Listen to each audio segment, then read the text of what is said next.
Bienvenue à toi sur cette nouvelle vidéo dans laquelle je vais te parler de pourquoi il ne faut pas investir à l'étranger. Donc attends, reste bien jusqu'à la fin de la vidéo. Je n'ai pas dit qu'investir à l'étranger était nul. Je dis pourquoi il faut simplement faire attention parce que aujourd'hui ce qui se passe c'est qu'on parle beaucoup d'investir à l'étranger. Il y a des gens qui m'envoient des emails, qui me disent Raph, qu'est-ce que tu penses d'investir aux États-Unis? Qu'est-ce que tu penses d'investir à Bali? Qu'est-ce que tu penses d'investir au Maroc? Qu'est-ce que tu penses d'investir en Hongrie? Qu'est-ce que tu penses d'investir, ou du moins, pourquoi tu n'investis pas en Estonie? Puisqu'il faut savoir qu'aujourd'hui, moi, j'investis uniquement et principalement à 100% en France pour diverses raisons. Et aujourd'hui, j'entends beaucoup parler par exemple de Bali. On va prendre l'exemple de Bali parce que je pense que c'est un excellent exemple. Il y a plein de choses sur lesquelles il faut faire attention et malheureusement, j'ai remarqué que les quelques personnes qui me parlent d'investir à Bali sont malheureusement des personnes qui ne sont pas forcément énormément éduquées dans l'immobilier, qui n'ont pas forcément fait beaucoup d'opérations et qui sont peut-être même des fois même pas passées à l'action ou qui n'ont pas investi en France sur leur marché quand même de prédilection puisqu'ils sont français. Et en fait, on a un exemple qui est vraiment très concret aujourd'hui avec ce qui se passe puisqu'on est en plein épisode de coronavirus et ce qui se passe c'est que les gens ne voyagent plus. Donc moi, j'ai 2 locations saisonnières par exemple et je le ressens directement puisque j'ai des annulations. Les gens me disent on ne va pas voyager parce qu'on a peur d'être mis en quarantaine dans un pays qui est loin du nôtre. Le cas là, c'était des Australiens et je sais que d'autres annulations vont arriver parce que les gens sont dans l'incertitude et ne savent pas ce qui va se passer et je les comprends. On n'a pas envie d'être en quarantaine dans un pays à l'autre bout du monde. Moi-même, je remets en question mes choix de voyage. Et ce qui se passe, c'est qu'on se rend compte qu'il y a des événements comme ça qui sont inattendus, qui peuvent mettre totalement en péril des projets immobiliers qui sont basés en tout cas sur de la location saisonnière ou autour du tourisme. Donc voilà, pour mes appartements qui sont en Champagne, bon, en effet, je n'ai peut-être pas bien les louer en 2020 à cause de la crise du coronavirus, mais si je me rends compte que c'est trop compliqué, je n'ai qu'à les louer en long terme et j'ai envie de dire c'est terminé, je vais très vite retoucher un loyer et je ne vais pas forcément être inquiété.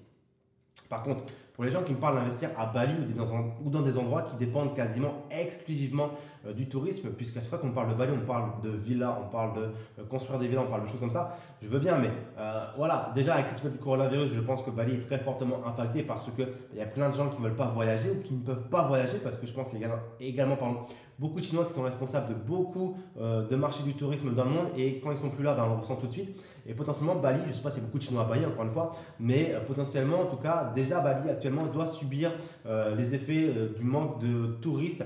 Et qu'est-ce qui se passe si on a fait un projet immobilier à Bali dans lequel on dépend entièrement du tourisme? On parle du coronavirus, mais si demain il y a un autre souci parce qu'on sait tous très bien qu'il y a des endroits qui plaisent plus que d'autres à certaines périodes de l'année ou même tout simplement il y a des destinations qui vont être à la mode et puis quelques années plus tard c'est plus à la mode. D'un coup ça va être Ibiza, après ça va être Mykonos, après ça va être Bali, après ça va être Cancun, après ça va être je sais pas quoi, après ça va être je sais pas quoi, Miami. Donc voilà, en fait encore une fois, si les touristes partent, qu'est-ce qui se passe pour la villa ou pour l'investissement qui a été fait à Bali? Parce qu'encore une fois, si on s'est endetté sur, je sais pas, 20 ans, je ne sais pas sur combien de temps on peut s'endetter pour investir à Bali, ni même si on passe par des banques plus ou moins locales ou françaises. Bon, l'idée c'est que généralement on ne fait pas ça cash. Donc l'idée, ça serait quand même de faire plutôt ça cash pour limiter sa prise de risque ou de mettre pas mal d'apports. Mais voilà, qu'est-ce qui se passe? En tout cas, c'est vraiment ma seule question. Si demain, il n'y a plus de tourisme à Bali, on est vraiment entre guillemets dans la panade. Alors que si vous avez investi par exemple aux États-Unis, il n'y a aucun souci d'investir aux États-Unis selon moi. Au moins, vous pouvez louer en long terme. Je ne vois pas pourquoi, si vous avez bien fait votre étude de marché, il n'y aurait plus d'habitants aux États-Unis dans la ville où vous avez investi. Encore une fois, ça dépend de votre étude de marché. Mais si ça a été fait dans les règles de l'art, eh bien, il n'y a aucune raison que ça se passe mal. Donc ça, c'est le premier point vraiment qu'il y a à prendre en compte parce que je pense qu'il y a beaucoup de gens qui parfois foncent tête baissée, donc ce n'est pas forcément mauvais. Des fois, ça a du bon de ne pas trop réfléchir et de faire les choses parce qu'au moins on passe à l'action. Mais ne pas suffisamment réfléchir, ça peut parfois nous mettre dans des situations délicates parce que il faut toujours penser que quand on fait un crédit, il faut un jour le rembourser et voilà, c'est super important.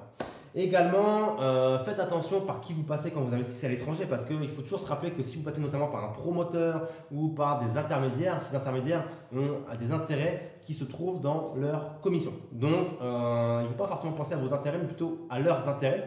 D'autant plus si c'est quelqu'un qui vous recommande de passer par un promoteur qui peut-être, ce promoteur va rémunérer la personne qui a mis en relation les différents intermédiaires. Donc, il faut faire attention à tout ça et aux biais qu'on peut avoir par l'intermédiaire de l'argent. Ok ? Également, des fois on me pose la question de est-ce que j'ai prévu d'investir à l'étranger. Alors pour l'instant, je n'ai pas prévu d'investir à l'étranger parce qu'en France, on ne se rend pas compte du marché qu'on a. On est toujours là à crier sur tous les toits qu'on a beaucoup de taxes, que les locataires c'est des enfoirés, que le gouvernement n'aide pas les investisseurs immobiliers, encore une fois, le LNP, ça va disparaître, donc du coup, l'immobilier, c'est nul. Bref, il y a toujours plein d'arguments pour ceux qui n'ont jamais rien fait de ne rien commencer. Et ça, c'est assez typique. Encore une fois, en France, on a l'effet de levier qui est, je pense, un des meilleurs au monde, un des meilleurs d'Europe. C'est juste incroyable. On peut emprunter de l'argent aujourd'hui à 100%, à 110%, sans mettre un seul rond ou mettre très peu d'apports. Et ça, c'est vraiment typique de la France parce qu'il y a plein de pays où il faut mettre pas mal d'apports, 20%, 30% et avoir des conditions bien précises de revenus, sinon on ne peut pas du tout emprunter. Je sais qu'en Estonie, si on ne met pas minimum 20% d'apport ou si on n'a pas minimum 2 ou 3 bilans d'entreprise à fournir, c'est très compliqué d'investir. Donc toi déjà, même si je voudrais moins investir en ce moment en Estonie, à part acheter cash, ce que je déconseille généralement assez fortement, même si encore une fois, il y a des exceptions, voilà, je ne pourrais même pas forcément investir tout de suite en Estonie. Donc, je pense que ça ne viendra pas dans le futur, d'investir en Estonie, puisque j'y suis très bien et qu'il y a un très bon marché immobilier, en tout cas orienté sur le futur et sur le long terme. Mais pour l'instant, je n'ai pas prévu également les États-Unis, c'est ce plus intéressant. Dans l'Europe, il y a également des pays de l'Est, avec la Hongrie et la Roumanie, qui sont des marchés également qui sont très intéressants. Bref, je pense qu'il faut vraiment aller doucement mais sûrement et commencer par son marché de prédilection, vous Français, le marché français, parce que vous le connaissez bien mieux que tout autre marché.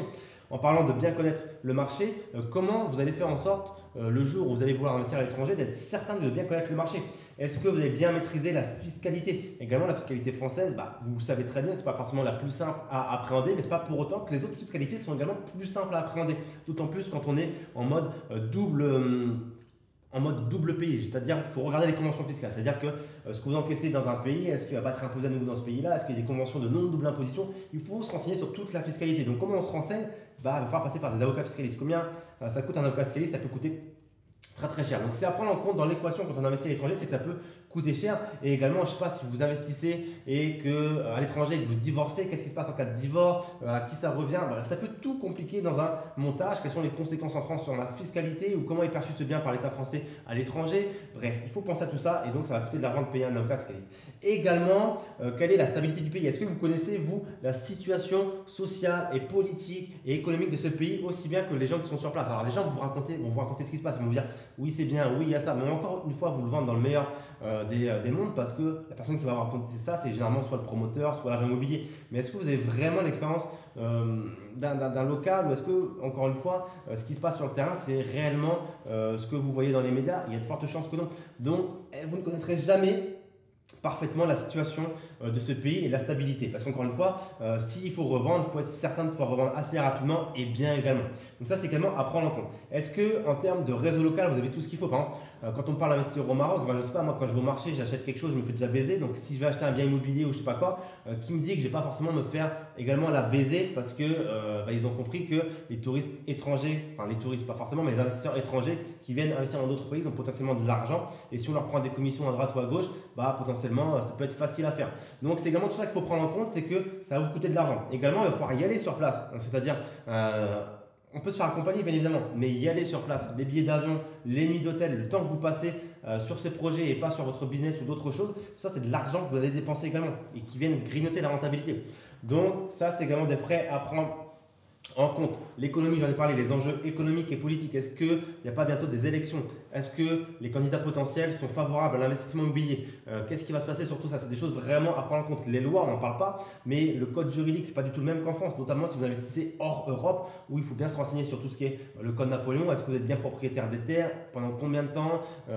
Bref. Ce sont vraiment beaucoup de choses dont on n'entend que très peu parler, mais qui sont finalement, selon moi, très importantes. Tous les frais annexes, donc j'ai parlé des déplacements, j'ai parlé plus ou moins des services sur place, notamment je pense à la traduction. Si vous investissez à l'étranger, les documents seront soit au meilleur des cas en anglais, mais au pire des cas, je ne sais pas, en marocain, en balinéen, dans des langues étrangères. Donc il va falloir que vous ayez un traducteur avec vous qui vous traduise ça parfaitement, parce qu'on ne parle pas de faire quelque chose d'approximatif. Il ne faut pas que dans le contrat, il y ait quelque chose qui soit totalement l'opposé de ce que vous pensez être, sinon ça peut vous coûter potentiellement beaucoup d'argent.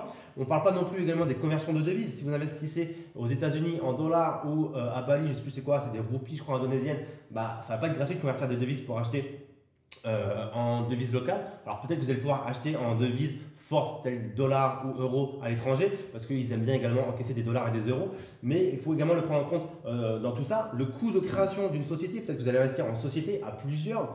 Vous n'allez certainement pas faire ça en nom propre, vous allez peut-être ouvrir une holding par exemple aux États-Unis, une LLC, à Bali, je ne sais pas comment ça se passe, au Maroc non plus, mais potentiellement ça va être fait en société. Donc il va falloir avoir un comptable qui maîtrise donc la création de société sur place, donc un comptable local qui vous ouvre ça, ça va coûter de l'argent et ensuite il va falloir entretenir cette société.